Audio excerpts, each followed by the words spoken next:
Hi everyone, welcome to Sharmi's kitchen cakes in the home বেকার Spiderman edible thin cake. তো এটা কি করে করেছি, এটা আমাকে অনেকেই জিজ্ঞাসা করেছিল, তো তাদের জন্য আমি এই ভিডিওটা। এই যে সাইডে কেকটা আমার ক্রাম্বেল করার পরে আমি সাইডে যে ক্রিমটা কিন্তু আমি যেমন ফিনিশিং হয় সেরকম ফিনিশিং করেছি, এবং উপরে বেশি ক্রিম দিইনি, যেহেতু আমার শিটটা বসবে এডিবেল, তো এই কারণে আমি ফিনিশিংটাও অত করিনি। আমি শিটটা বসিয়ে দিলাম, দেওয়ার পরে আমি কিন্তু একটু প্রেস করে করে দেব, যেহেতু এটা এডিবল শিট আছে, বাবেলস যাতে না উঠে যায় এটা খেয়াল রাখবে। এবং নোজেল ওয়ার্ক করছি চারিদিকে, এবার ফিনিশিংটা যাতে ভালো হয় আমি নিচেও একটু নোজেল ওয়ার্ক করে নিলাম একটু ইয়েলো কালার দিয়ে।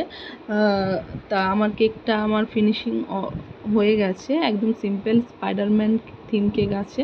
তো কেমন লাগছে আপনাদের বলুন। যদি আমার কেকের ডিজাইন ভালো লাগে আমাকে হোয়াটসঅ্যাপ করুন 7002318625 নম্বরে।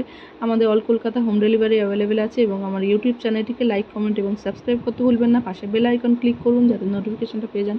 Tata, bye bye.